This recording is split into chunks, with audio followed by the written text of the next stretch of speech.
Thanks for joining me for the instructional video for week 7. Let's go over your objectives for this week.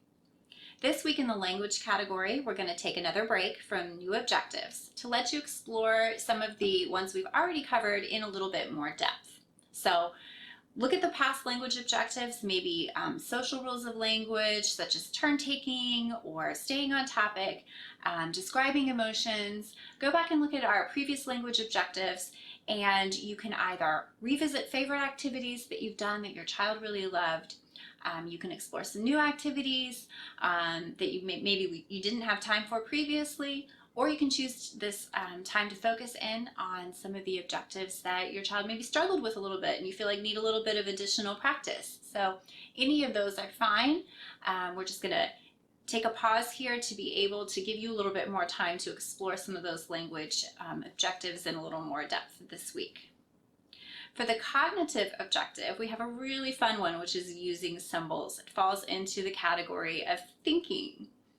So your child is already using a lot of symbols as they learn letters and numbers, and is likely using them in other areas of their life as well. Symbols are everywhere.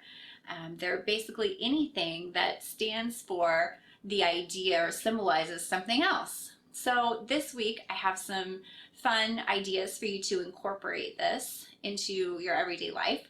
And your child doesn't need to understand the word symbol in order to be able to complete this objective and to engage with symbols, but it is helpful, so try to incorporate that as you point them out as a vocabulary word.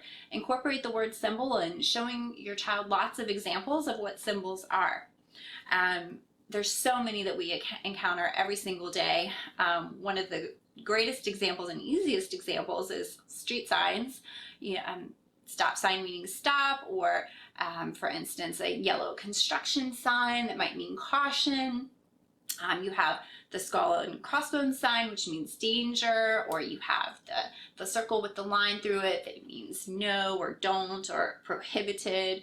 So we have so many symbols that you can point to throughout the day and have a conversation with your child about what they mean. What does that stand for? What is that trying to communicate to us? So let's look at a few really fun ideas that you can use to incorporate this with your child. One of the ones that my children like best, maps are fantastic for symbols. Maps are really a giant symbol with a lot of other symbols on them, so they're fantastic for this activity. One of the things that my child loved the most was when I would print out a map. You don't have to actually go to a zoo for this, but zoo maps are really great for little kids for this activity. You can actually just go online to a zoo's website, any zoo, could be your local one, it could be any of them, and print off one of the maps from their website.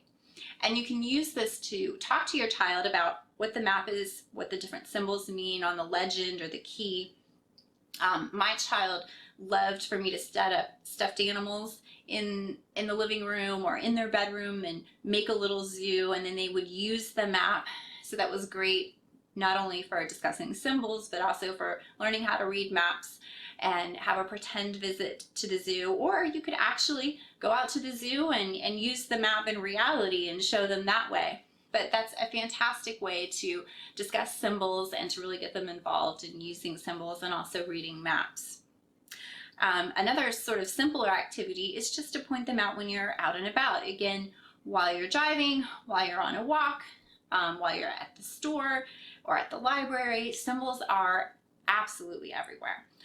You can show them, the signs for opening and closing a door, or for the handicapped parking. Any of those things, any symbol you see anywhere, you can point it out to your child and make a game of it. Ask them what that symbol means or what they think that it stands for. Challenge them to find symbols and show them to you. So that's a good activity that doesn't take any additional time, that you can just do while you're going about your everyday life. Another really fun one is to have your child sort of create their own symbols by making a to-do list for themselves for the day. So you could have them, for instance, make a list of the things that they normally do for their morning routine. And then instead of words, you're going to prompt them to draw a picture of a symbol to represent that. So for instance, they might draw a toothbrush to brush their teeth, or a shirt to get dressed, or a plate and a fork to have breakfast. So you can go over what do we do every morning to get ready and help them to make that checklist for themselves with symbols instead of words to stand for each individual item. So that's a great way to get your child thinking about not just what symbols mean when they see them, but how do we make symbols and how do I come up with something that represents this other idea. So it's sort of like the next step in symbols of prompting your child to make them for themselves. So that's a fun activity as well that my kids always loved doing. For our literacy objectives for this week, we are identifying the upper and lower case letter G and the sound of G. So G is going to be a voiced consonant. We're going to go with the hard sound of G, which is G, G, G, G. So you want to make sure that you're, voicing the sound so you can feel your voice box, G, G, G, when you're making that hard sound of G. And you also want to watch that you're not adding a schwa to the end of the sound. You're not saying G and really adding that sound to the end, but that it's just the basic G.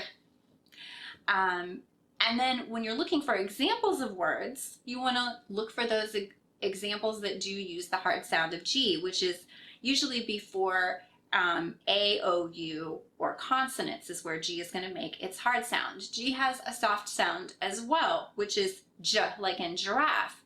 It makes that sound usually before E, I, or Y. So we're just like with the letter C, which also has a hard sound and a soft sound, we're just focusing on the hard sound of G, and usually the soft sound of G is taught later on. So as you look for words to point out the letter G and the sound that it makes, try to focus on words that make that hard sound. But certainly you can also use words like giraffe and just point out to your child that yes, G does make different sounds in other words, and acknowledge that as well. And there's also those tricky words where G is silent, like in the word gnat, where it comes in front of an N, or where it makes an ing or ang sound with ing or ang at the end of words. So G makes a lot of different sounds. So we'll just focus on the hard sound for this week. And then the other literacy objective is identifying and telling simple rhymes, which is super fun. You can use songs, poems, there's TV shows, books, nursery rhymes, so many different ways you can make up silly rhymes. So that's the other literacy objective for this week. That'll really help with decoding words and reading, because rhyming words all end with the same sound. And so that's really training your child to listen for the ending sound of a word. In math, we are counting objects up to 50, halfway to 100, and then understanding and using quantity words. So again, really focusing on those foundational math skills, which so much of that is vocabulary. So by focusing on quantity words this week, more, less, the same as, that's really going to build those foundational math skills. In fine motor, we don't have a brand new type of activity. We're going to choose 4 that we've already addressed previously. We rotate those and we practice those to give your child a lot of well-rounded hand exercise for fine motor skills. So we're going to choose 1 open thumb web space activity, 1 gross or cylindrical grasp activity like holding a baseball bat or a broom handle, 1 spherical grasp activity, so holding a ball or like a piece of fruit in your hand, something of that nature, and then 1 bilateral hand coordination activity. So you'll just go to the list of activities and choose something that works for you for each of those categories. In social emotional learning, we have responds to another's emotions and needs in the category of social awareness. And in the category of relationship skills, we have develops 1 or more special nurturing friendships. So this is a great time to foster your child's friendships, schedule a play date for them, maybe take them to story time at the library where they can meet another child and have that interaction, or the park. And then for our project for this week, we have a really fun one that is a fantastic keepsake as well when you're done with it, which is a family tree project. And this project is designed to give your child a very basic introduction to history. History is such an abstract concept to discuss with children. It can be really hard to communicate to them what the past is, and then how is it relevant to them? How is it connected to them? So a family tree project is a wonderful way to introduce some of the vocabulary and concepts of the past, which can then be built on later to talk to them about history. So we'll be exploring that this week, and it's going to give you a great opportunity to introduce some of that vocabulary and get them thinking about what happened before. And then, like I said, once you're done with this project, it's also a fabulous little memento and keepsake. It's usually a great bonding time with your child. Children love to hear stories about when you were a kid, about, you know, the story of how they were born.